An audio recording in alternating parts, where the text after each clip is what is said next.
यह फिल्म अपने दौर की बेहतरीन फिल्मों में से एक मानी जाती है। इस कहानी की शुरुआत होती है 16 साल के एक लड़के जैकब से, जो एक स्टोर में नौकरी करता है। शाम ढलते ही उसके साथ काम करने वाली एक महिला उसे घर छोड़ने निकलती है और रास्ते में जैकब अपने दादा इब्राहिम को फोन मिलाता है। मगर इस बार इब्राहिम की आवाज पहले जैसी नहीं होती। वह बुरी तरह घबराए हुए लगते हैं और बार बार जैकब से कहते हैं कि किसी भी हालत में घर मत आना, वहां बड़ा खतरा मंडरा रहा है। जैकब को लगता है कि दादा एक बार फिर अपनी पुरानी अजीबोगरीब बातों में उलझ गए हैं, इसलिए वह उनकी चेतावनी को हल्के में लेकर सीधा घर पहुंच जाता है। घर में घुसते ही वह देखता है कि सारा सामान बुरी तरह बिखरा पड़ा है, जैसे किसी ने हर कोना छानकर कुछ ढूंढा हो। तभी उसकी नजर पीछे की टूटी रेलिंग पर पड़ती है और बिना देर किए वह जंगल की ओर दौड़ पड़ता है। जंगल में कुछ दूर जाने पर उसे दादा जमीन पर लहूलुहान हालत में पड़े मिलते हैं। यह देखकर वह घबरा जाता है और तुरंत मदद के लिए फोन लगाता है, मगर इससे पहले इब्राहिम आखिरी बार उसका हाथ थाम लेते हैं। टूटती सांसों के बीच वह जैकब से कहते हैं कि उसे आयरलैंड जाना होगा, जहां एक खास पक्षी उसे पूरी सच्चाई बताएगा। साथ ही वह उसे 3 सितंबर 1943 के कालचक्र में जाने की बात भी कहते हैं। जैकब उनकी इन बातों का कोई मतलब नहीं समझ पाता, फिर भी वादा कर लेता है कि वह उनकी आखिरी इच्छा जरूर पूरी करेगा। अगले ही पल इब्राहिम इस दुनिया को अलविदा कह देते हैं। तभी जैकब पीछे मुड़कर देखता है तो उसे एक पल के लिए एक डरावना साया नजर आता है, मगर जब उसके साथ आई महिला उस तरफ गोलियां चलाती है तो वहां कुछ नहीं मिलता। जल्द ही पुलिस पहुंच जाती है और जांच के बाद इस मौत को किसी जंगली जानवर का हमला मानकर मामला बंद कर देती है। करीब 1 महीना गुजर जाता है, मगर उस रात की हर बात जैकब के जहन में लगातार घूमती रहती है। उसकी मानसिक हालत पहले जैसी नहीं रहती, इसलिए उसे एक मनोचिकित्सक के पास ले जाया जाता है।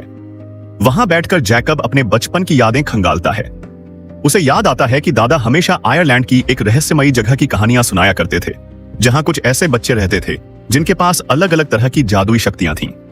उस जगह की देखरेख मिस पेरेग्रीन किया करती थी, जो जरूरत पड़ने पर एक पक्षी का रूप भी ले सकती थी। बचपन में जैकब इन कहानियों पर पूरा भरोसा करता था, मगर जैसे जैसे बड़ा होता गया और स्कूल में यह बातें बताईं, हर किसी ने उसका मजाक उड़ाया। धीरे धीरे उसने भी मान लिया कि शायद दादा सिर्फ बच्चों को खुश करने के लिए ऐसी कहानियां गढ़ते थे। हालांकि इब्राहिम हमेशा यही कहते रहे कि उन्होंने कभी झूठ नहीं बोला। कुछ समय बाद जैकब अपने दादा का घर खाली करने पहुंचता है, जहां उसकी बुआ उसे उनका पुराना सामान सौंपती है। उन्हीं चीजों के बीच उसे एक पोस्ट कार्ड मिलता है, जिसे देखकर वह चौंक जाता है। यह पोस्ट कार्ड मिस पेरेग्रीन ने इब्राहिम के नाम भेजा था, जिसमें लिखा था कि वह और बाकी सारे बच्चे आज भी उनका इंतजार कर रहे हैं। यह खत पढ़ते ही जैकब के मन में फिर वही सवाल जाग उठते हैं, जिन्हें वह इतने सालों से झूठ मानता आया था। वह यह पोस्ट कार्ड अपनी मनोचिकित्सक को दिखाता है और कहता है कि अगर वह खुद उस जगह जाकर सब कुछ देख ले तो शायद उसे सच्चाई का पता चल जाए। डॉक्टर भी उसे वहां जाने की सलाह देती है, क्योंकि उसके मुताबिक तभी जैकब अपने भ्रम और हकीकत के बीच फर्क समझ पाएगा। आखिरकार जैकब अपने पिता के साथ आयरलैंड जाने के लिए राजी हो जाता है। उसके पिता पक्षियों पर एक किताब लिख रहे थे, इसलिए यह सफर उनके काम के लिए भी मुफीद साबित हो सकता था। समुद्र पार करते वक्त जैकब की नजर आसमान में उड़ते एक पक्षी पर पड़ती है और उसे तुरंत दादा की वह पुरानी कहानी याद आ जाती है, जिसमें मिस पेरेग्रीन पक्षी का रूप धारण करती थी। कुछ देर बाद दोनों उस सुनसान द्वीप पर पहुंच जाते हैं और जैकब सीधे उस अनाथालय की तरफ निकल पड़ता है, जिसके बारे में उसने बचपन से अनगिनत कहानियां सुनी थीं।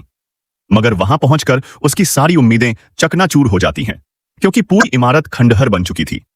उसे बताया जाता है कि दूसरे विश्व युद्ध के दौरान यहां बम गिरा था, जिसके बाद यह जगह हमेशा के लिए वीरान हो गई। भारी मन से जैकब वापस लौट आता है, मगर उसके दिल में अब भी यही सवाल गूंज रहा होता है कि आखिर दादा उसे इसी जगह को क्यों भेजना चाहते थे। अगली सुबह उस खंडहर का ख्याल उसके मन से जाता ही नहीं, इसलिए वह अकेले दोबारा उसी अनाथालय पहुंच जाता है। इस बार जैसे ही वह टूटी इमारत के भीतर कदम रखता है, उसे बार बार महसूस होने लगता है कि वहां कोई और भी मौजूद है। अचानक उसके सामने एक छोटी लड़की आ जाती है, जो उसे देखकर इब्राहिम का नाम पुकारती है। जैकब कुछ समझ पाए इससे पहले वह लड़की तेजी से भाग जाती है। जैकब उसके पीछे दौड़ता है, मगर जल्दबाजी में गिरकर बेहोश हो जाता है। जब उसकी आंख खुलती है तो वह खुद को कुछ अजीब-ओ-गरीब बच्चों के बीच घिरा हुआ पाता है, और इन चेहरों को देखते ही उसे दादा की सुनाई हर कहानी याद आने लगती है। जैकब हैरानी से पूछता है कि क्या वे सब मर चुके हैं, क्योंकि उसके हिसाब से यह अनाथालय सालों पहले तबाह हो चुका था। मगर बच्चे मुस्कुराते हुए बताते हैं कि वे बिल्कुल जिंदा हैं। तभी उसकी नजर एक ऐसे लड़के पर पड़ती है जो सिर्फ कपड़े पहनने पर ही नजर आता है, वरना पूरी तरह गायब हो जाता है। एक लड़की हवा से भी हल्की है, इसलिए उसके पैरों में हमेशा भारी लोहे के जूते बंधे रहते हैं। सुनहरे बालों वाली एक और लड़की जिस चीज को छू लेती है वह तुरंत आग पकड़ लेती है, इसीलिए वह हमेशा दस्ताने पहने रखती है। एक बच्ची में कई इंसानों जितनी ताकत है, एक लड़के के पेट में मधुमक्खियां रहती हैं। किसी के सिर के पीछे दूसरा मुंह है तो कोई अपने सपने दूसरों को दिखा सकता है। जैकब जितना इन्हें देखता है उतना ही उसे यकीन होता जाता है कि दादा की बातें महज कहानियां नहीं थीं। इसी दौरान वह उस लड़की से पूछता है जिसने उसे इब्राहिम कहकर पुकारा था, तो वह बताती है कि जैकब हूबहू अपने दादा जैसा दिखता है, इसलिए पहली नजर में उसे वही समझ लिया गया। इसके बाद सब जैकब को तुरंत अपने साथ चलने को कहते हैं, क्योंकि अगर किसी और ने उन्हें देख लिया तो बड़ी मुसीबत खड़ी हो सकती है। सभी बच्चे उसे एक गुफा में ले जाते हैं, मगर जैकब को अब भी कुछ समझ नहीं आता कि आखिर यह सब क्या है। डर और उलझन में वह वहां से भाग निकलता है और सीधे उस गेस्ट हाउस पहुंच जाता है जहां वह अपने पिता के साथ ठहरा हुआ था। जैसे ही वह अपने कमरे की ओर बढ़ता है, वहां मौजूद लोग उसे शक की निगाह से देखने लगते हैं। मैनेजर भी पहले जैसा नहीं रहता और उसे पहचानने से साफ इनकार कर देता है। कुछ ही देर में लोग उसे घेर लेते हैं और जासूस समझने लगते हैं। जैकब बार बार समझाने की कोशिश करता है कि वह सिर्फ एक पर्यटक है, मगर कोई सुनने को तैयार नहीं होता। तभी अचानक कमरे में रखे गिलास और प्लेटें अपने आप उड़कर गिरने लगती हैं। हर कोई घबरा जाता है, क्योंकि किसी को समझ नहीं आता कि यह सब कौन कर रहा है। इसी अफरा तफरी का फायदा उठाकर सुनहरे बालों वाली लड़की वहां पहुंचती है, जैकब का हाथ थामती है और उसे बाहर खींच ले जाती है। जाते जाते वह दरवाजे को छूती है और अगले ही पल उसमें आग लग जाती है, जिससे पीछा करने वाले वहीं रुक जाते हैं। जैकब उन बच्चों के साथ घोड़ा गाड़ी में बैठकर वहां से निकल जाता है। रास्ते में वह पूछता है कि क्या दादा की सारी बातें सच थीं और क्या उनके पास सचमुच जादुई शक्तियां हैं। तभी पीछे से एक आवाज आती है कि उसने अभी तक कुछ देखा ही कहां है। जैकब मुड़कर देखता है तो वहां कोई नहीं होता, मगर अगले ही पल एक लड़का कपड़े पहनते हुए उसके सामने प्रकट होता है, जो अभी तक पूरी तरह अदृश्य था। इसके बाद बच्चे उसे बताते हैं कि वह अब अपनी दुनिया में नहीं है। आज की तारीख 2016 नहीं, बल्कि 3 सितंबर 1943 है। यह सुनते ही जैकब के पांव तले जमीन खिसक जाती है, क्योंकि उसे पहली बार एहसास होता है कि वह किसी रहस्यमयी जगह पर ही नहीं, बल्कि वक्त में सफर करके अतीत तक पहुंच चुका है। इसके बाद वह बच्चों के साथ उस बड़े से घर पहुंचता है जहां उसकी मुलाकात मिस पेरेग्रीन से होती है, जो इस जगह की देखरेख करती हैं और जिन्हें सभी बच्चे अपनी संरक्षक मानते हैं। मिस पेरेग्रीन उसका ऐसे स्वागत करती हैं जैसे उन्हें पहले से पता हो कि एक दिन वह जरूर यहां आएगा। वह जैकब को एक एक करके सभी बच्चों से मिलवाती हैं। तभी उसकी नजर एमा पर पड़ती है, जो हवा से भी हल्की होने की वजह से जमीन पर टिक नहीं पाती। बातचीत में जैकब को पता चलता है कि एमा कभी उसके दादा इब्राहिम से बेइंतहा प्यार करती थी, मगर जब इब्राहिम यह जगह छोड़कर चले गए तो धीरे धीरे उनके खत भी आने बंद हो गए। इसके बावजूद एमा शिकायत नहीं करती और जैकब के साथ खुले दिल से पेश आती है। शाम को सभी बच्चे साथ खाने बैठते हैं और जैकब पहली बार उनकी जिंदगी को करीब से देखता है। यहीं उसकी मुलाकात इनॉक से होती है, जिसके पास मरे हुए जीवों को दोबारा जिंदा करने की शक्ति है। मगर इनॉक जैकब को पसंद नहीं करता। उसकी नजर में इब्राहिम ने यह जगह छोड़कर बड़ी भूल की थी, इसलिए वह नहीं चाहता कि अब उनका पोता भी यहां का हिस्सा बने। पूरे खाने के दौरान इनॉक का रवैया ठंडा रहता है, जबकि बाकी बच्चे धीरे धीरे जैकब से घुलने मिलने लगते हैं। खाना खत्म होने के बाद जैकब वापस अपनी दुनिया लौटने की तैयारी करता है, मगर बच्चे कहते हैं कि जाने से पहले उसे इस जगह का सबसे बड़ा राज जरूर देख लेना चाहिए। सभी बच्चे घर के बाहर जमा होकर अपने अपने चेहरों पर मास्क लगा लेते हैं।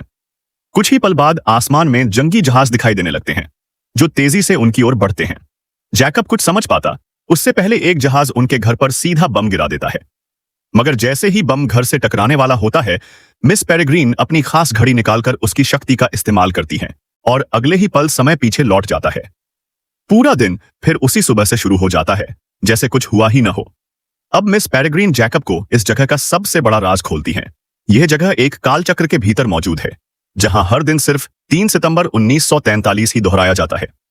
जैसे ही दिन खत्म होने को होता है, वह समय को फिर पीछे ले जाती हैं और वही दिन दोबारा शुरू हो जाता है। यही वजह है कि यहां रहने वाले किसी भी बच्चे की उम्र कभी नहीं बढ़ती, जबकि असली दुनिया में समय लगातार आगे बढ़ता रहता है। इसीलिए बाहर कई दशक बीत चुके हैं, मगर इस काल चक्र के भीतर सभी बच्चे उसी उम्र में ठहरे हुए हैं। अब जैकब को समझ आता है कि दादा ने आखिर क्यों कहा था कि उसे इसी तारीख और इसी जगह आना होगा। कुछ देर बाद जैकब उसी गुफा के रास्ते वापस 2016 में लौट आता है। अपने कमरे में पहुंचकर वह खत निकालता है जो वह मिस पेरेग्रीन के घर से चुपके से उठा लाया था। यह खत उसके दादा ने मिस पेरेग्रीन के नाम लिखा था। खत पढ़ते ही जैकब का चेहरा उतर जाता है, क्योंकि उसमें लिखा था कि मिस्टर बैरन के आदमी इंग्लैंड के एक दूसरे कालचक्र के आसपास देखे गए हैं। इब्राहिम ने साफ चेतावनी दी थी कि दुश्मन जल्द ही बाकी कालचक्रों तक भी पहुंच सकता है, इसलिए बच्चों को बचाने के लिए एक नया सुरक्षित कालचक्र बनाना जरूरी है। यह खत जैकब को पहली बार यह एहसास कराता है कि दादा जिस खतरे की बात करते थे वह अब पहले से कहीं ज्यादा करीब आ चुका है। अगले दिन जैकब वही खत लेकर दोबारा कालचक्र में पहुंचता है और सीधे मिस पेरेग्रीन से मिलने जाता है। वह उन्हें बताता है कि उसके दादा की मौत किसी जंगली जानवर की वजह से नहीं, बल्कि किसी के पीछा करने से हुई थी। वह यह भी कहता है कि अगर इब्राहिम का उन खतरनाक लोगों से कोई नाता था तो उसे पूरी सच्चाई जाननी होगी।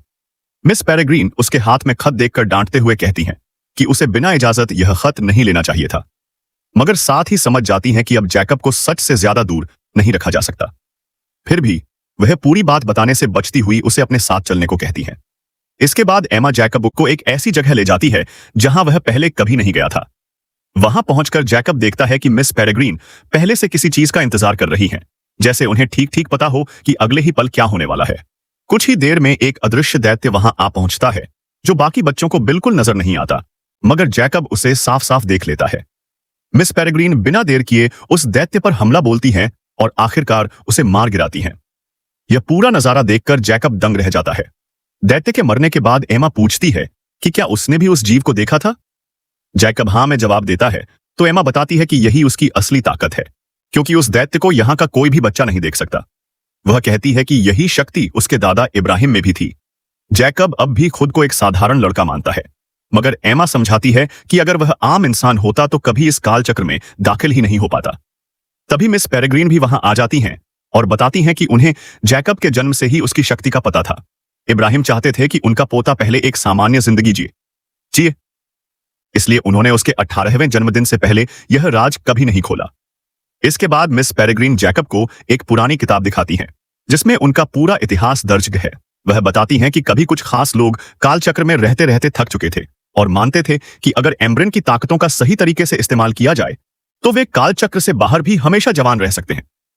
इन्हीं का सरगना था मिस्टर बैरन, जिसने एक एम्ब्रेन को पकड़कर उस पर खतरनाक प्रयोग किया, मगर प्रयोग सफल होने की बजाय उल्टा पड़ गया। अमर बनने के बजाय वह और उसके साथी भयानक अदृश्य दैत्यों में तब्दील हो गए। कई सालों की मशक्कत के बाद बैरन को दोबारा इंसानी रूप पाने का तरीका मिल गया। उसे पता चला कि अगर वह ताकतवर बच्चों की आंखें निकालकर इस्तेमाल करे तो खुद और अपने साथियों को फिर इंसान बना सकता है। तभी से वह अलग अलग काल चक्रों पर हमला करके बच्चों का शिकार कर रहा था। इतने में एक दूसरी एम्ब्रेन वहां बुरी तरह डरी हुई पहुंचती है और बताती है कि बैरन ने उसके काल चक्र का पता लगाकर लगभग सभी बच्चों को मार डाला है। किसी तरह जान बचाकर वह यहां तक पहुंच पाई है। वह चेतावनी देती है कि अब कोई भी कालचक्र सुरक्षित नहीं रहा। बैरन पहले से कहीं ज्यादा ताकतवर हो चुका है और इस बार उसका निशाना सिर्फ बच्चे नहीं बल्कि एम्ब्रेन भी हैं। यह सुनते ही मिस पेरेग्रीन समझ जाती हैं कि अब यहां रुकना खतरनाक है और फैसला करती हैं कि सभी बच्चों को लेकर जल्द से जल्द एक नया सुरक्षित कालचक्र ढूंढना होगा। मिस पेरेग्रीन सभी बच्चों को सफर की तैयारी करने को कहती हैं, क्योंकि दूसरी एम्ब्रेन की बातों से साफ हो चुका था कि बैरन एक एक करके हर कालचक्र तक पहुंच रहा है। मगर जैकब इस जंग का हिस्सा नहीं बनना चाहता। उसे लगता है कि यह दुनिया उसकी नहीं है, इसलिए वह किसी को बताए बिना वापस 2016 में लौट आता है। मगर वहां पहुंचकर भी उसका मन शांत नहीं होता, क्योंकि कालचक्र में देखी हर चीज उसके दिमाग में घूमती रहती है। तभी रास्ते में उसकी नजर एक लाश पर पड़ती है जिसकी हालत बिल्कुल उसके दादा जैसी होती है। तभी उसे यकीन हो जाता है कि अदृश्य दैत्य अब उसकी दुनिया तक भी पहुंच चुके हैं। बिना एक पल गंवाए जैकब दोबारा गुफा की तरफ भागता है ताकि मिस पेरेग्रीन को इस नए खतरे की खबर दे सके, मगर उसे अंदाजा नहीं होता कि कोई लगातार उसका पीछा कर रहा है। जैसे ही वह गुफा में दाखिल होता है उसके पीछे पीछे एक आदमी भी वहां पहुंच जाता है। पहले वह खुद को एक साधारण इंसान की तरह पेश करके सवाल पूछने लगता है, मगर अगले ही पल उसका चेहरा बदलने लगता है। जैकब हैरान रह जाता है क्योंकि सामने खड़ा शख्स कोई और नहीं बल्कि वही मनोचिकित्सक होता है जिससे वह पिछले कई दिनों से मिलता रहा था। उसका असली रूप सामने आ चुका था, वही खतरनाक बैरन जिसकी कहानियां मिस पेरेग्रीन ने अभी अभी उसे सुनी थी। बैरन जैकब को बंदी बनाकर सीधे मिस पेरेग्रीन के घर पहुंच जाता है और साफ ऐलान कर देता है कि अगर मिस पेरेग्रीन ने खुद को उसके हवाले नहीं किया तो जैकब जिंदा नहीं बचेगा। मिस पेरेग्रीन अच्छी तरह जानती थी कि जैकब की शक्ति कितनी अहम है, क्योंकि अदृश्य दैत्यों को देख पाने वाला अब वही अकेला इंसान बचा था। बच्चों की जान बचाने के लिए वह खुद पक्षी का रूप धारण कर लेती हैं और बैरन उन्हें एक पिंजरे में कैद कर लेता है। जाने से पहले मिस पेरेग्रीन जैकब की ओर देखकर उसे एक ही जिम्मेदारी सौंपती हैं। अब बाकी सभी बच्चों की सुरक्षा उसी के हाथों में है। इसके बाद बैरन उन्हें लेकर वहां से निकल जाता है। दूसरी एम्ब्रिन बच्चों को लेकर वहां से सुरक्षित निकलने की कोशिश करती है, मगर तभी एक अदृश्य दैत्य उन पर हमला बोलकर उन्हें भी पकड़ लेता है।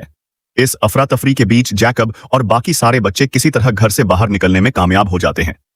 तभी आसमान में फिर से जंगी जहाज मंडराने लगते हैं और इस बार कोई समय पीछे नहीं घुमा सकता, क्योंकि मिस पेरेग्रीन अब वहां नहीं थी। कुछ ही सेकंड में बम सीधे घर पर गिरता है और पूरा अनाथालय जोरदार धमाके के साथ मलबे में तब्दील हो जाता है। मगर बच्चे पहले ही बाहर निकल चुके होते हैं, इसलिए उनकी जान बच जाती है।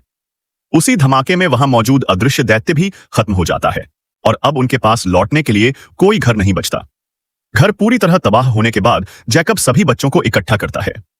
अब सबका एक ही मकसद रह जाता है, किसी भी कीमत पर मिस पेरेग्रीन को बैरन की कैद से छुड़ाना। बच्चों को अंदाजा होता है कि बैरन उन्हें कहां ले गया होगा, इसलिए वे समुद्र किनारे पहुंच जाते हैं। वहां एमा अपनी शक्ति से समुद्र की गहराई में डूबा एक पुराना जहाज ऊपर खींच लाती है, जिसके भीतर कई पुराने कंकाल भी पड़े होते हैं, मगर इस वक्त किसी का ध्यान उन पर नहीं होता। सभी बच्चे उसी जहाज पर सवार होकर बैरन के ठिकाने की ओर रवाना हो जाते हैं। समुद्री सफर तय करने के बाद वे उस जगह के करीब पहुंच जाते हैं जहां बैरन ने अपना अड्डा बना रखा था। रास्ते में एमा अपनी शक्ति से पूरे जहाज को संतुलित रखती है, जबकि बाकी बच्चे चुपचाप आगे की रणनीति बनाते रहते हैं। अब किसी के चेहरे पर डर नहीं, बल्कि मिस पेरेग्रीन को वापस लाने का जज्बा साफ झलकता है। कुछ देर बाद उन्हें दूर वही इमारत नजर आती है जहां बैरन अपने अगले प्रयोग की तैयारी कर रहा होता है। सभी बच्चे चुपचाप किनारे उतरकर अलग अलग रास्तों से अंदर घुसने का फैसला करते हैं, ताकि दुश्मन को उनके आने की भनक न लगे। सबसे पहले एमा अंदर पहुंचकर सीधे बैरन के सामने आ खड़ी होती है और साफ चेतावनी देती है कि अगर उसने मिस पेरेग्रीन और बाकी एम्ब्रिन को तुरंत आजाद नहीं किया तो उसका अंजाम बुरा होगा। साथ ही वह बता देती है कि उनका एक अदृश्य दैत्य पहले ही मारा जा चुका है। यह सुनकर बैरन गुस्से से आग बबूला हो जाता है। उसे यकीन नहीं होता कि कुछ बच्चे उसके सबसे ताकतवर हथियार को खत्म कर सकते हैं। अगले ही पल वह अपने बाकी साथियों और अदृश्य दैत्यों को उन बच्चों के पीछे भेज देता है, ताकि कोई भी वहां से जिंदा वापस न जा सके। इधर जैकब अपनी शक्ति की मदद से हर उस अदृश्य दैत्य की जगह पहचान लेता है जिसे बाकी बच्चे नहीं देख सकते, और लगातार अपने साथियों को उनकी दिशा बताता रहता है, जिससे सबको हमला करने का मौका मिल जाता है। तभी इनॉक अपनी सबसे खास शक्ति आजमाता है। वह डूबे जहाज में पड़े सभी कंकालों को दोबारा जिंदा कर देता है। अगले ही पल पूरा जहाज चलते फिरते कंकालों से भर जाता है और वे सीधे अदृश्य दैत्यों पर टूट पड़ते हैं। बच्चों की यह चाल कामयाब होती है, क्योंकि लड़ाई के दौरान दैत्यों पर ऐसा पदार्थ लग जाता है जिससे वे अब सभी को साफ नजर आने लगते हैं। इसके बाद कंकाल और बच्चे मिलकर एक एक करके उन दैत्यों का सफाया करना शुरू कर देते हैं। बाहर भयंकर लड़ाई चल रही होती है, जबकि उसी दौरान जैकब और कुछ बच्चे अंदर की ओर बढ़ते रहते हैं, क्योंकि उनका असली मकसद मिस पेरेग्रीन और बाकी एम्ब्रिन तक पहुंचना होता है। रास्ते में बैरन के कई साथी उन्हें रोकने की कोशिश करते हैं, मगर हर बच्चा अपनी अपनी शक्ति के दम पर उनका सामना करता है। कोई अपनी ताकत से दुश्मनों को दूर फेंकता है, कोई आग से रास्ता साफ करता है, तो कोई हवा की मदद से अपने साथियों को बचाता है। कुछ ही देर में बैरन के कई आदमी हार मानने पर मजबूर हो जाते हैं और बच्चों का रास्ता खुल जाता है। आखिरकार जैकब उस कमरे तक पहुंच जाता है जहां मिस पेरेग्रीन और बाकी एम्ब्रिन कैद हैं। वह तेजी से उन्हें आजाद करने की कोशिश करता है, मगर तभी बैरन भी वहां पहुंच जाता है और उसी वक्त बाहर की लड़ाई निपटाकर बाकी बच्चे भी सेसी अंदर आ जाते हैं। जैसे ही सबकी नजर सामने खड़े जैकब पर पड़ती है, वे हैरान रह जाते हैं, क्योंकि वहां एक नहीं बल्कि दो जैकब खड़े होते हैं। किसी को समझ नहीं आता कि असली जैकब कौन है और बैरन ने किसका रूप धारण किया है। इसी उलझन के साथ लड़ाई का सबसे खतरनाक दौर शुरू होने वाला होता है। उसी वक्त जैकब को अपनी तरफ बढ़ता एक अदृश्य दैत्य दिखाई देता है, जिसे बाकी कोई बच्चा नहीं देख पाता, मगर जैकब तुरंत समझ जाता है कि यही उसकी सबसे बड़ी ताकत साबित हो सकती है। वह जोर से चिल्लाकर कहता है कि अब असली और नकली का फैसला खुद हो जाएगा। बैरन उसके इशारे का मतलब समझ ही नहीं पाता, क्योंकि उसे उस दैत्य का कोई आभास नहीं होता। अगले ही पल वह अदृश्य दैत्य सीधे बैरन की तरफ झपटता है। क्योंकि उसने जैकब का रूप धारण कर रखा होता है, इसलिए दैत्य उसी को असली जैकब समझकर हमला बोल देता है। इस भयानक हमले में बैरन अपना भेष संभाल नहीं पाता और उसका असली चेहरा सबके सामने आ जाता है। दैत्य उसकी आंखें नोच लेता है और बैरन बुरी तरह घायल होकर वहीं ढेर हो जाता है। अब सभी बच्चों को साफ पता चल जाता है कि असली जैकब कौन था। इसी बीच जैकब बिना देर किए उस दैत्य पर टूट पड़ता है और इस बार उसे अकेले लड़ने की जरूरत नहीं पड़ती, क्योंकि उसके बाकी साथी भी तुरंत उसकी मदद के लिए आ पहुंचते हैं। मिलकर वे उस आखिरी अदृश्य दैत्य का भी हमेशा के लिए खात्मा कर देते हैं। बैरन की मौत के साथ ही उसका पूरा खेल खत्म हो जाता है और उसके बचे खुचे साथी भी एक एक करके हार मान लेते हैं। लड़ाई थमने के बाद जैकब सबसे पहले मिस पेरेग्रीन और बाकी एम्ब्रिन की ओर बढ़ता है। अब वे पूरी तरह सुरक्षित हैं और बच्चों को देखकर राहत की सांस लेती हैं। सभी बच्चे एक दूसरे को देखकर खुश होते हैं, क्योंकि इतने बड़े खतरे के बावजूद उनमें से कोई पीछे नहीं हटा। मगर यह खुशी ज्यादा देर नहीं टिकती, क्योंकि मिस पेरेग्रीन तुरंत सबको याद दिलाती हैं कि वे अभी भी अपने असली समय से बहुत दूर हैं। अगर बच्चे इस वक्त में ज्यादा देर रुके रहे तो कालचक्र के बाहर उनकी उम्र तेजी से बढ़ने लगेगी और उनकी जान भी खतरे में पड़ सकती है। मिस पेरेग्रीन फैसला करती हैं कि सभी बच्चों को तुरंत अपने अपने समय में लौटना होगा। एमा जैकब के पास आकर बताती है कि अब उनका सफर यहीं से अलग होने वाला है। वह चाहती है कि जैकब अपने ही समय में रहे, क्योंकि वहीं उसकी असली जरूरत है। यह सुनकर जैकब खामोश हो जाता है, मगर समझ चुका होता है कि हर किसी की अपनी जगह होती है। एमा और बाकी सभी बच्चे मिस पेरेग्रीन के साथ अपने कालचक्र लौटने की तैयारी करने लगते हैं। जाते जाते एमा जैकब से कहती है कि उसका यहीं रुकना सही रहेगा, क्योंकि उसकी अपनी दुनिया में अभी बहुत कुछ बाकी है। जैकब उसे रोकना चाहता है, मगर समझ जाता है कि अगर बच्चे अपने समय पर वापस नहीं पहुंचे तो उनकी उम्र अचानक तेजी से बढ़ने लगेगी। भारी मन से वह एमा को जाते हुए देखता रह जाता है, जबकि मिस पेरेग्रीन सभी बच्चों को लेकर वहां से रवाना हो जाती है। कुछ ही पलों में जैकब अकेला रह जाता है और फिर अपने घर की राह पकड़ लेता है। घर पहुंचते ही जैकब सीधे अपने दादा इब्राहिम से मिलने जाता है। उन्हें अपने सामने जिंदा देखकर उसकी आंखों में खुशी साफ झलकती है और वह बिना कुछ सोचे उन्हें गले लगा लेता है। इब्राहिम भी सब समझ जाते हैं, क्योंकि उन्हें पहले से अंदाजा था कि एक दिन जैकब यह पूरा सफर तय करके जरूर लौटेगा। जैकब चाहता है कि अब सब कुछ पहले जैसा हो जाए, मगर इब्राहिम उसे बताते हैं कि उसकी मंजिल अभी खत्म नहीं हुई। जिस इंसान का इंतजार उसे करना चाहिए वह कोई और नहीं बल्कि एमा है, और उसे वापस उसी के पास जाना होगा। इसके बाद इब्राहिम अपने पास रखा एक पुराना नक्शा जैकब को सौंपते हैं, जिसमें दुनिया भर के अलग अलग कालचक्रों का पूरा रास्ता अंकित होता है। वह बताते हैं कि अब सीधे उस कालचक्र तक पहुंचना मुमकिन नहीं जहां से एमा गई है, क्योंकि वह रास्ता हमेशा के लिए बदल चुका है। अगर जैकब सच में उससे दोबारा मिलना चाहता है तो उसे कई अलग अलग कालचक्रों से होकर गुजरना होगा। हर कालचक्र उसे एक नए समय तक पहुंचाएगा और आखिर में वह उसी साल तक पहुंच सकेगा जहां से एमा का सफर दोबारा शुरू होगा। जैकब बिना कोई सवाल किए यह नक्शा अपने पास रख लेता है और अपनी नई यात्रा शुरू करता है। वह एक कालचक्र से निकलकर दूसरे में जाता है, लगातार समय के अलग अलग पड़ावों को पार करता रहता है। आखिरकार लंबे सफर के बाद वह 1942 में जा पहुंचता है, मगर यहां पहुंचने के बाद भी उसकी मंजिल पूरी नहीं होती, क्योंकि एमा से मिलने के लिए उसे पूरे 1 साल इंतजार करना पड़ता है। इस दौरान वह अपनी असली पहचान छिपाकर हालात के मुताबिक आगे बढ़ता रहता है, यह जानते हुए कि सही दिन आने से पहले वह कुछ भी नहीं बदल सकता। आखिरकार वह दिन आ जाता है जब 3 सितंबर 1943 को वही जहाज वहां से गुजरने वाला होता है जिस पर एमा और बाकी बच्चे सवार होते हैं। जैकब पहले से वहां उनका इंतजार कर रहा होता है। जैसे ही एमा जहाज से उतरती है, उसकी नजर सीधे जैकब पर पड़ती है। दोनों बिना कुछ कहे एक दूसरे की ओर दौड़ पड़ते हैं और गले लग जाते हैं। इतने लंबे सफर, कई कालचक्रों और अनगिनत मुश्किलों के बाद आखिरकार 2 हो जाते